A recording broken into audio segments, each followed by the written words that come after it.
Fancy bird farming इंतहाई मुनाफा बख्श business है, जिसमें एक्सोटिक बर्ड और ऑर्नामेंटल बर्ड्स को इंतहाई मेहनत और नफासत के साथ उनके नेचुरल हैबिटेट में पाला जाता है, जिससे न सिर्फ इनकी नस्ल को परवान चढ़ाया जाता है बल्कि इनकी फार्मिंग से लाखों रुपए का ज़र मुबादला भी कमाया जा सकता है।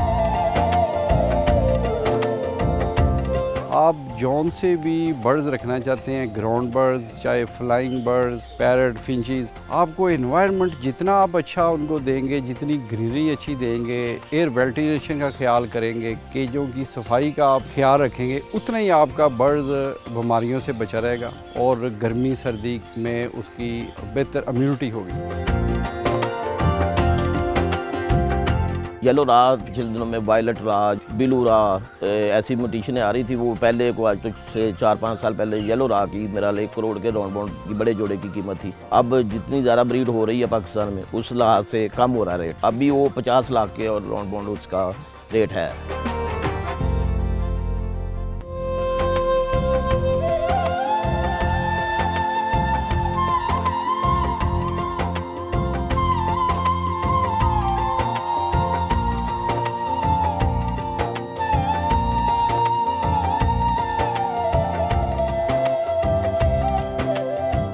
अस्सलाम वालेकुम नाज़रीन, मैं हूं फ़खर ज़मान और आप देख रहे हैं प्रोग्राम किसान का पाकिस्तान।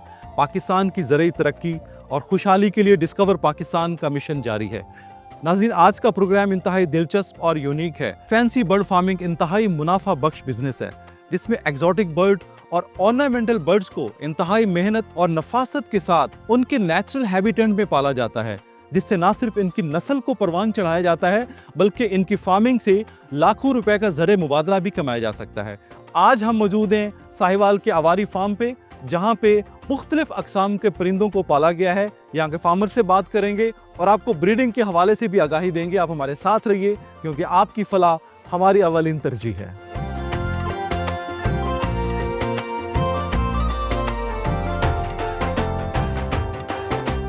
जी, अभी हम साहिवाल में आवारी बर्ड्स फार्म पे मौजूद हैं और मुझे ज्वाइन किया है फार्म के जो ऑनर हैं मलिक एहसन साहब ने। उनसे बात करते हैं। मलिक साहब, थैंक यू सो मच, आपने प्रोग्राम में हमें ज्वाइन किया। वेलकम जी। माशाल्लाह बड़ी खूबसूरत ब्रीड्स आपने पाल रखी हैं। मुझे सबसे पहले बताइए कि जो इतना बेहतरीन फैंसी बर्ड्स फार्म जो बनाने का असल मोटिव या मकसद था वो क्या था? ये शुरू तो हुआ जी शौक से ही। वाले साहब ने जो कि वो भी फैंसियर थे, उन्होंने कुछ मोर रखे हुए थे, कूंजें रखी हुई थी, वहीं से शुरू हुआ। फिर आहिस्ता आहिस्ता फिर बढ़ता गया, जुनून की हद तक बढ़ गया। फिर इसको सोचा कि घर के करीब भी है, जगह भी है, वसाइल भी है, तो इनको फिर क्यों ना हम इनका ब्रीडिंग फार्म नेशनल लेवल पे इनकी बर्ड्स जो बहुत नायाब बर्ड्स हैं उनकी ब्रीड करवाई जाए और उसको फिर बढ़ाया जाए। अभी टोटल कितनी अक़साम हैं आपके पास जो परिंदों की जो आपने पाल रखी हैं? मेरे पास फेजर्ट्स हैं जी, कोई 5 किस्म के, उनकी ब्रीड हो रही है, नायाब किस्में उनकी। फिर पैरट्स कोई 20 स्पीशीज़ के पैरट्स हैं। लार्ज पैरट भी आ जाते हैं, उसमें स्मॉल पैरट्स भी आ जाते हैं, और ये सारी बहुत नायाब है। आपके पास चूँकि एक्सोटिक बर्ड्स भी आपने पाल रखे हैं, उनको एक नेचुरल इन्वायरमेंट देना कितना आसान है या कितना मुश्किल है? सर, सबसे पहले तो ये जिसको शौक़ है वो ही ये चीज़ें समझ सकता है। और जब भी आप इसकी ब्रीडिंग की तरफ सोचें तो आपके ज़हन में नेचुरल इन्वायरमेंट रहना चाहिए। आप अगर उनको प्रोवाइड कर सकते हैं तो आप उसमें रखें।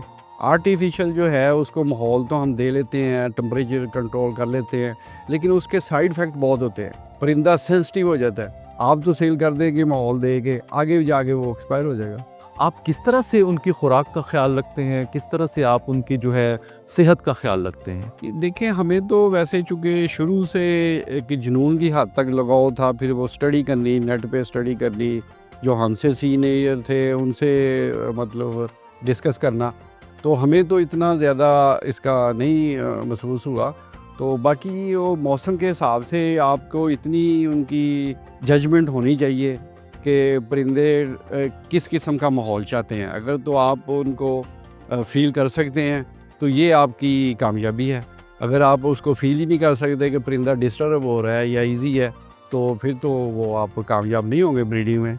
बर्ड फार्म स्टार्ट करने से पहले कौन से ऐसे पैरामीटर्स हैं, कौन सी ऐसी रिक्वायरमेंट्स हैं जो कि जहन में रखनी चाहिए तभी जाके आप एक बेहतरीन बर्ड फार्म रन कर सकते हैं।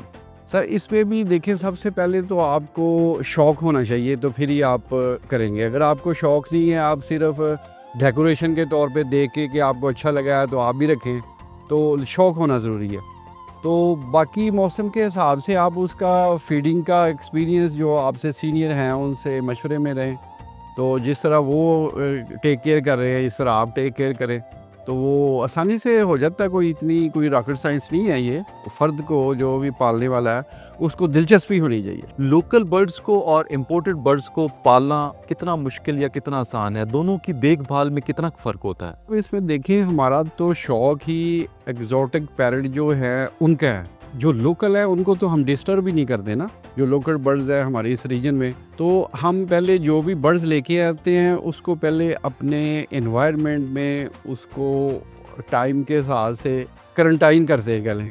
उसको फिर जब वो अच्छी तरह गर्मी सर्दी बर्दाश्त करना शुरू कर देता है, फिर उसकी पेयरिंग के लिए सोचते हैं कि इसका पेयर बना लिया जाए। फिर उसकी नेट पे सर्च करते हैं कि किस तरह का इसको केज चाहिए, किस तरह का इसको ब्रीडिंग बॉक्स चाहिए, क्या फीड चाहिए, ब्रीडिंग के दिनों में क्या फीड चाहिए, किसमें कैल्शियम हो, मल्टीविटामिन हो, एनर्जी हो, ऑयल बेस सीड्स होते हैं वो डालते हैं। ब्रीडिंग का सीज़न जो है इनका कौन सा होता है और ब्रीडिंग का दौरानिया कितना होता है? हाँ जी, वो देखिए, ये ब्रीडिंग का जो टाइम पीरियड है ना, ये मुख्तलिफ रीजन में मुख्तलिफ है। ठीक है। हम जिस एरिए में हैं, पंजाब, वसी पंजाब या शुमाली पंजाब, इसमें ये हमारा ब्रीडिंग का बर्ड्स का पैरट का ये बहुत कम है दौरानिया। ठीक है। ये सर्दी जब एंड हो रही हो तब शुरू होता है, जनवरी में कह लें, और गर्मी आने से पहले पहले ये ख़त्म हो जाता है अप्रैल में। ठीक है। हाँ, बाज़ आप इधर चल जाएँ, साउथ अफ्रीका चल जाएँ, थाईलैंड में चल जाएँ, वहाँ ब्रीडिंग पीरियड बड़ा लंबा है इनका। इवन कराची में बड़ा लंबा है, लेकिन हमारे एरिया में कम है। आपके पास जो ब्रीड्स हैं ज़्यादातर कौन से ममालिक से आपने मंगवाई हैं? ये देखिए, ये शुरू में आती हैं सबसे रिसर्च में, जो नई चीज़ें बर्ड्स में इनकी जेनेटिक्स में काम करते हैं, म्यूटेशन बनाने में, वो तो यूरोप ही सबसे आगे है। उसके बाद साउथ अफ्रीका का आ जाता है, उस रीजन से भी पाकिस्तान में बर्ड्स इंपोर्ट होके आते हैं। वहाँ से फिर हम अपनी रिक्वायरमेंट बताते हैं इंपोर्टर को कि हमें ये वाली किस्म चाहिए, वो फिर हम मंगवा के उसको क्लाइमेट करके फिर उसकी ब्रीड करवाते हैं। ऐसी कॉमन कौन सी डिजीज़ेज़ हैं जो कि ज़्यादातर परिंदों को, बर्ड्स को फेस करना पड़ती हैं और आप उनका इलाज कैसे करते हैं?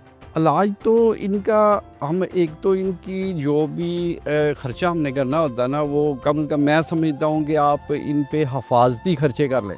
यानी गर्मियाँ आ रही हैं, इसमें हमें इलेक्ट्रोलाइट देने चाहिए, मल्टीविटामिन्स, पानी बर्ड्स ज़्यादा पीते हैं वो देने चाहिए, गर्म चीज़ें कम देनी चाहिए। और जब फिर इसी तरह ब्रीडिंग सीज़न आता है उस वक्त इनकी फीड में कैल्शियम, ठीक है, और ये प्रोटीन वगैरह बढ़ा दी जाती है। ठीक है। तो बीमारियों का जब कोई भी बर्ड्स इस तरह होता है, फिर हम लेबॉर्ट्री चेक करवाते हैं, लेबॉर्ट्री भेजते हैं, जो भी वहाँ से फिर डायग्नोज हो उस हिसाब से फिर वो डॉक्टर पोल्ट्री केयर को रिकमेंड कर देते हैं। मलिक साहब, चूँकि आपने माशाल्लाह जो फार्म बनाया हुआ है, ये आपका एक मैंगो का फार्म है जहाँ पे आपने बर्ड्स रखे हुए हैं, इस माहौल का क्या जो है अमल दखल है आपकी जो है ना बर्ड्स फार्मिंग में? ये कितना उसमें मददगार साबित होता है?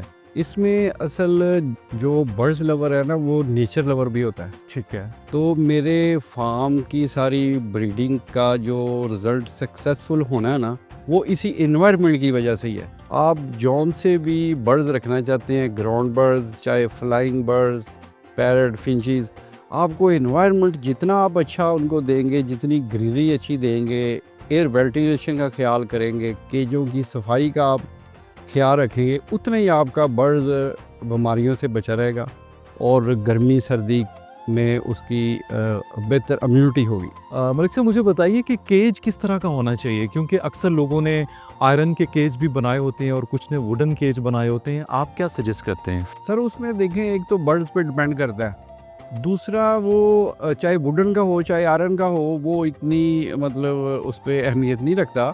आपने असल उसकी सफाई का और एनवायरनमेंट का वो ध्यान रखना होता है। अगर तो आपको इजी वुडन केज में है आपके जिस जगह पे आप रख रहे हैं, तो आप उसमें उसको एनवायरनमेंट को अच्छा करें, एयर वेंटिलेशन अच्छी रखें ताकि आप उसकी सफाई कर सकें 1 वीक बाद या दूसरे तीसरे दिन बाद, जिस तरह तो ये बर्ड्स के लिए अच्छा होता है। आपको मार्केट डिमांड का कैसे पता चलता है, मार्केट में ट्रेंड्स का कैसे पता चलता है, आप किस तरह से मार्केट के जो डिमांड्स है उसको मीट करते हैं? सर ये हमारा इस फील्ड में जो ब्रीडिंग का बर्ड्स का चलता है, एग्जॉटिक बर्ड का, हमारा फिर फोकस ही वो होता है जो नायाब बर्ड्स होता है, उसको हम बेर बना के वो अपने लिए हम चैलेंज समझते हैं कि इसको अच्छा इन्वायरमेंट मुहैया करके, अच्छी फीड मुहैया करके इसे हम ब्रीड लें, तो वो डेफिनेटली जो जिसकी तादाद ही कम होगी, ब्रीडिंग उसकी कम होती है लोगों के पास,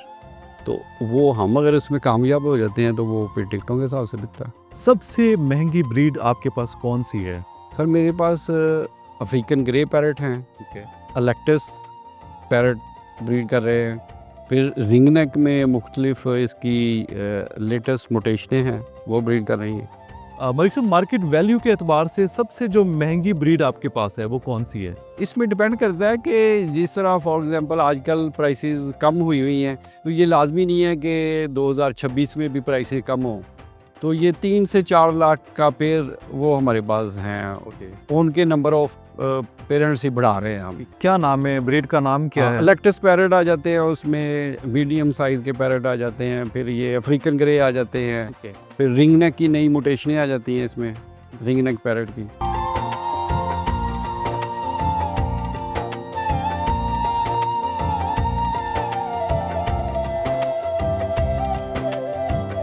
अभी सुहेल मालिक साहब ने मुझे ज्वाइन किया है जो कि ब्रीडिंग एक्सपर्ट हैं, उनसे बात करते हैं। सुहेल भाई, thank you so much programme में ज्वाइन करने के लिए।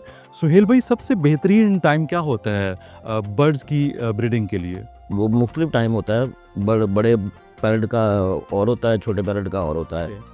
तो ये सर्दियों में ब्रीड करते हैं, गर्मियों में तो नहीं करते। मुख्तलिफ यानी कि जो मोटेशनें हैं या बड़े पैरट, छोटे पैरट, उनका सीज़न मुख्तलिफ होता है इधर हमारे। इसमें क्या क्या मुश्किलात सामना करना पड़ती हैं आपको? किस तरह की प्रॉब्लम्स आती हैं ब्रीडिंग के दौरान? ऐसे कौन से चैलेंजेस होते हैं जिनका आपको बहुत ज़्यादा ख्याल रखना पड़ता है? उस ब्रीडिंग सीज़न में तो डाइट का बहुत ख्याल रखना पड़ता है। तो हमारे यहाँ रिवाज बना हुआ है कि जब ब्रीडिंग सीजन, उस टाइम हमने खुराक वगैरह देनी है, मल्टीविटामिन देने हैं, कैल्शियम देनी है, सब कुछ देना। ऑफ सीज़न में कुछ नहीं देना। वो कुछ ना देने की वजह से सीज़न सारा ख़राब हो जाता है। ओके। सारा जो यानी कि अगर आपने अच्छी ब्रीड लेनी है तो ऑफ सीज़न में उन्हें हर किस्म की अच्छी से अच्छी डाइट देनी चाहिए। ठीक है। तो सीज़न में इंशाल्लाह बहुत अच्छी ब्रीड करेंगे। आप मुझे कुछ डाइट के हवाले से बताइए कि ब्रीडिंग के सीज़न में किस तरह की डाइट देनी चाहिए और कब कब देनी चाहिए? जो हम तो सुबह नाश्ता जो है ना सर, सब्ज़ी, फ्रूट, इन चीज़ों का करवाते हैं उनको। उसके बाद दाना वगैरह रखते हैं। एग ब्रेड बहुत अच्छी उनकी डाइट है ब्रीडिंग सीज़न में। और काफ़ी सारे जो सप्लीमेंट हमें देते हैं, जैसे कैल्शियम हो गया, मल्टीविटामिन हो गया, प्रोबायोटिक्स हो गई, ये हम सारी देते हैं। सबसे सेंसिटिव ब्रीड कौन सी है जिसका ब्रीडिंग के दौरान आपको बहुत ज़्यादा ख्याल रखना पड़ता है, और उसकी खुराक क्या है? रेड आइज जो बर्ड्स है ना, उनकी सबसे ज़्यादा मुश्किल है। मोर्टेलिटी बहुत ज़्यादा है उसमें। उसकी क्या वजह है? उसकी मोर्टेलिटी की वजह क्यों ज़्यादा होती है? ब्लड उनका वीक होता है। अच्छा, ब्लड उनका वीक होता है, जिसकी वजह से ना वो मोर्टेलिटी बहुत होती है उनके चिक्स की। सुहेल भाई, अगर मार्केट वैल्यू की बात करूं तो ऐसी कौन सी ब्रीड है जो कि जिसकी मार्केट वैल्यू लाखों करोड़ों रुपए में आती है? येलो रहा, पिछले दिनों में वायलेट रहा, येलो रहा, ब्लू रहा, ऐसी मोटेशनें आ रही थी। वो पहले को आज तक से 4-5 साल पहले येलो रहा की मेरा 1 करोड़ के राउंड बाउंड उसकी जोड़े की, बड़े जोड़े की कीमत थी। अच्छा। अब जितनी ज़्यादा ब्रीड हो रही है पाकिस्तान में, उस लिहाज से कम हो रहा रेट। अभी वो 50 लाख के और राउंड बाउंड उसका रेट है। ब्रीड ज़्यादा होने की वजह से उसका रेट कम हो गया? हाँ जी। तो बेसिकली ये जो ब्रीड है ये कौन से मुल्क से इंपोर्ट की जाती है? ये यूरोप से आती है, बहुत यूरोप से आती है, पाकिस्तान में आती है। बड़े फैंसी लेते हैं, फिर उनकी ब्रीड करवाते हैं। तो अगर पाकिस्तान में हम अगर म्यूटेशन बनाते हैं ना, तो कम से कम येलो रहा जो मैंने अभी बताया, पाकिस्तान में प्रोड्यूस करवाने के लिए कम से कम 10 साल टाइम चाहिए। अच्छा जी। 10 साल में जाके वो विजिबल जो है ना येलो रहा प्रोड्यूस होगा। अगर कोई शख्स जो है वो फैंसी बर्ड फार्मिंग में आना चाहता है तो क्या बेसिक रिक्वायरमेंट्स हैं, किन चीज़ों का उसे ख्याल रखना चाहिए जिससे कामयाब वो फार्मिंग कर सकता है? शेड अच्छा होना चाहिए, वेंटिलेशन अच्छी होनी चाहिए, केस साइज जितना ज़्यादा वो दे सकता है उतनी अच्छी ब्रीड आएगी। हर बर्ड्स का अलग केस साइज है, जितना बड़ा, जितनी ज़्यादा फ्लाइंग करेगा उतनी ज़्यादा ब्रीड अच्छी आएगी। अगर कोई फार्मिंग स्टार्ट करना चाहिए तो कम से कम उसके लिए कितना एरिया होना चाहिए और कितने बर्ड से वो जो है वो फार्मिंग स्टार्ट कर सकते हैं? इधर तो ये हो रहा है कि घरों की छतों पे भी लोगों ने बनाए हुए हैं। अब लव बर्ड था, अब तो उनका थोड़ा रेट कम हो गया। उन लोगों ने घरों की छतों पे बनाए, 500 जोड़ा रखा हुआ है 5 मरले के छत पे ऊपर। जितना यानी कि गुड़ डालेंगे ना उतना ही मीठा होगा। एक कमर्शियल फार्मिंग स्टार्ट करने के लिए कम से कम कितने सरमाए की ज़रूरत होती है? जितना आपके पास पैसा है ना उस हिसाब से आप कर सकते हैं। ठीक है। 2, 4, 5, 10 जोड़ों से भी स्टार्ट कर सकते हैं, 500 जोड़े से भी स्टार्ट कर सकते हैं। आपने कितने पैसे लगाने हैं, किस मटीशन में लगाने हैं। सुहेल भाई, रिवायती तौर पे बर्ड्स को मौसमी फ्रूट्स वगैरह डाइट के तौर पे दिया जाता है। मुझे बताइए कि ब्रीडिंग के सीज़न में किस तरह की ब्रीड जो है वो एग्जॉटिक बर्ड्स को सजेस्ट करते हैं खिलाने के लिए? ये फ्रूट वगैरह, फ्रूट सब्जियां तो ये देते हैं ना। उसके अलावा हमें इन्हें ना काले चने हो गया, लोबिया, रेड लोबिया हो गया, वाइट लोबिया, वाइट चने, इस तरह की दालें भिगो के रात को भिगोते हैं, सुबह उसे खुश्क करके उसमें मल्टीविटामिन, कैल्शियम, प्रोबायोटिक्स ऐसी चीज़ें ना डाल के उनको देते हैं। इसलिए को वाइल्ड में तो हर किस्म की अपनी मर्ज़ी से वो चीज़ खाता है। ठीक है। हमने अपनी मर्ज़ी की चीज़ देनी होती है। ओके। इसलिए उन्हें ना सप्लीमेंट देना लाजमी है। अगर सप्लीमेंट आप ऑफ सीज़न में ज़्यादा देंगे ना, यानी कि रखेंगे, उनकी जो भी यानी कि रूटीन है वो जारी रखेंगे, तो आपको ब्रीडिंग सीज़न में भी बहुत अच्छी ब्रीड देंगे। अगर आप कहेंगे ना अब ब्रीडिंग सीजन ख़त्म हो गया है तो हम ऑफ सीज़न में कभी डाल दी कोई चीज़, कभी नहीं डाली, तो उस सीज़न में आके भी आपको अच्छी ब्रीड नहीं देंगे। ठीक है। तो ये मेरा एक ना और फैंसियर से मैंने बात करना चाहता हूँ कि बहुत से फैंसियर जो है ना वो पोल्ट्री की मेडिसिन इस्तेमाल करते हैं, जो रिकमेंड ही नहीं है। हमें पता ही नहीं उसकी कितनी डोज है, हमने कितनी डालनी है। वो पोल्ट्री वाले ज़्यादा पानी पीते हैं, हमारे बर्ड्स कम पीते हैं। ठीक है। उनकी डोज का ही नहीं पता। मेरा मशवरा ये है, आप बड़े बड़े फैंसियर हैं, हमारे बहुत सीनियर फैंसियर हैं, कि आपने अगर सप्लीमेंट देने हैं ना तो जो रिकमेंड है ना पैरेट के वो दें, उनके अलावा कोई सप्लीमेंट ना दें। तो और डाइट का ऑफ सीज़न में अच्छा ख्याल रखें। अगर कोई फार्मिंग स्टार्ट करना चाहता है तो मुझे बताएं कि कितने मेल होने चाहिए, कितनी फीमेल होनी चाहिए, जिससे आप बेहतरीन जो है ना वो एक कॉम्बिनेशन बन जाता है, जिससे आप जो है अपना कमर्शियल सिस्टम स्टार्ट कर सकते हैं, फार्मिंग स्टार्ट कर सकते जी, हैं। मैंने माशाल्लाह 2017 से मुझे शौक था बर्ड्स का, 2017 से मैंने शुरू किया है। ठीक है। 2017 में मैंने राह लिया था, ठीक है। 4-5 जोड़े उसके बनाए थे। वो उसके बाद वो मैंने सेल कर दिए। फिर मैं रिंग नेक इमिटेशन में आ गया। ठीक है। वो नहीं, उसके बाद लाबर्ड आ गया। लाबर्ड में यानी कि हमने वो थोड़ा सा क्लोज करके लाबर्ड वाली साइड पे आ गया। अब लाबर्ड थोड़ा सा डाउन है, इंशाल्लाह ठीक हो जाएगा। अब दोबारा हम बड़े पैरेट्स की तरफ आ रहे हैं। रिंग नेक है, दूसरा सनकनोर है, लोरी वगैरह है, ऐसी म्यूटेशन वगैरह पे हम काम कर रहे हैं इंशाल्लाह। अगर कोई शख्स 100 बर्ड से अपना फार्मिंग स्टार्ट करना चाहता है, उसमें कितने मेल होने चाहिए, कितने फीमेल होने चाहिए, और उसका कितना एक्सपेंस कितना होगा, कितना खर्च हो जाएगा? जितने आपने पेड़ लगाने ना उतने मेल होंगे, उतनी फीमेल होंगी। ठीक है। खाना ज़्यादा नहीं, आप ये बैकअप पे रख सकते हैं। एक आधा 2 फीमेल बैकअप पे रख लें, 2 मेल बैकअप को एक्सपायर हो जाता है, बीमार हो कोई मसला हो जाता है, आप चेंज कर सकते हैं। ठीक है। तो और दूसरा 100 पेयर मेरा नहीं मशवरा कि अगर किसी ने नया स्टार्ट करना है को 100 पेयर से करे, वो 1-2 पेयर से शुरू करे। अच्छा। 1-2 साल उस पर काम करे, उसके बाद जैसे जैसे उसको तजर्बा हो वैसे वैसे वो बढ़ाए। ओके। ओके, बेहतरीन। हाँ ये जी। बहुत अच्छा आइडिया आपने दिया है। हाँ जी। दूसरा ये है कि आपने अब 10 बर्ड लगाए ना, तो आपने कम से कम 10 बर्ड को आधा घंटा आपने बैठ कर उनको वॉच करना है, अकेले पेड़ को, ओके। कि उसको क्या मसला है, पहले चाल चलन उसका कैसा था, अब कैसा है, कोई बीमार तो नहीं हुआ, कोई इसको मसला मसाइल नहीं है। वो हम वॉच करके उनकी मेडिसिन जो है ना हम रिकमेंड कर देते हैं कि इसे ये दें और ये ठीक हो जाएगा। बेहतरीन, बेहतरीन। दूसरा उनकी ड्रॉपिंग देख के भी पता चलता है कि इन्हें क्या मसला है, क्या बीमारी है। सुहेल भाई, मुझे बताइए कि हमारा जो फार्मर है वो कितने पैसे सालाना इसमें से कमा लेता है और कितना एक्सपेंस हो जाता है? उतार चढ़ाव जो ना आता रहता है इनमें, कभी रेट कम हो गया, कभी बढ़ गया। मैंने माशाल्लाह पिछले 2 साल पहले मैंने अपने बेटे की शादी की है। लाबर्ड था मेरे पास 20 जोड़े, सिर्फ क्रीमिनो के थे। वो 20 जोड़ों में मैंने अपने बेटे की शादी की है उनकी बेहतरीन। ब्रीड से। कितने में सेल हो गए थे वो उस टाइम 30,000 का पीस था जी, एक पीस 30,000 का था। अच्छा। ऐसे ऐसे, मैं उनका नाम नहीं लेता, ऐसे बड़े फैंसी हैं जिन्होंने मेरे पास से 20 पीस की, 30 पीस की बुकिंग करवाई हुई थी, अच्छा। एडवांस पैसे लेके। ठीक है। तो शुक्र अल्लाह का, मेरा ख्याल है कि जितनी ब्रीड मैं यानी कि मैक्सिमम ले सकता हूँ ना, मेरा नहीं ख्याल साइबर में आज तक लाबर्ड से किसी ने ली होगी। लव बर्ड्स की बात करते हैं, अगर किसी के पास 100 पेयर हो तो वो सालाना कितने पैसे कमा सकता है? मैंने 5-5 लाख का, 8-8 लाख रुपए का जोड़ा परचेज किया हुआ है। उसके बच्चे उस हिसाब से, अगर मैंने 5 लाख का जोड़ा परचेज किया, उसका बच्चा लाख का तो जाना चाहिए ना। जी बिल्कुल। लेकिन वो इस टाइम हमारे हालात बेहतर नहीं है, इस वजह से वो ब्लॉक हुआ है। फिलहाल लाबड़ी होना इस टाइम डाउन है। अगर मैं पाकिस्तान में एक्सपेंसिव ब्रीड की बात करूं तो इस टाइम पाकिस्तान में सबसे जो एक्सपेंसिव ब्रीड है वो कौन सी है? इसमें येलो रहा है, वायलेट रहा है, ब्लू रहा है। इसके बाद ना मैंने सोशल मीडिया पे ना मैंने कोई पिक्चर देखी है रिंग नेक की रेड कलर में। ठीक है, अगर वो रियल है, फेक नहीं है, ओके। तो मेरा ख्याल है वो 1.5-2 करोड़ के लेंथ का जोड़ा होगा वो। अच्छा, हाँ जी। क्या नाम बता रहे हैं उसका? और रेड रिंग नेक है, अच्छा, तो सोशल मीडिया पे चल रही है, पता नहीं फेक है या तो बेसिकली वो कहाँ की कौन से? यूरोप में है। वो इमिटेशन बना रहे हैं, वो बनाते रहते हैं, लगे हैं इसी काम पे लगे हैं, इमिटेशन बना रहे हैं और अदर कंट्री को वो देते हैं। सुहेल भाई, आखिर में हमारे फार्मर्स को कुछ टिप्स दे दीजिए बेहतरीन फार्म मैनेजमेंट के, ताकि वो उन टिप्स को फॉलो करके अच्छी फार्मिंग कर सकें और अच्छा ज़र मुबादला कमा सकें। जी, मेरा यही मशवरा है कि पहले तो ये है कि जो आपने सप्लीमेंट डालने ना वो पोल्ट्री के नहीं डालने, ठीक है, सबसे अहम जो चीज़ है। दूसरी वेंटिलेशन अच्छी होनी चाहिए। कोशिश करें कि उनका ना केस साइज बढ़ाओ, वो फ्लाइंग अपनी पूरी करे, ठीक है, सेहतमंद रहेंगे। उसके बाद आपने टेम्परेचर ठीक है, का कोशिश करें कि कूलर वगैरह लगा के, अगर आपके पास बहुत महंगे बर्ड हैं AC लगा लें, ठीक है। तो लगा के टेम्परेचर कंट्रोल रखें। टेम्परेचर आपका अगर कंट्रोल होगा तो आपके बर्ड जो हेल्दी होंगे। थैंक यू सो मच मुफीद मालूमात के लिए, बहुत शुक्रिया आपका। मेहरबानी है सर।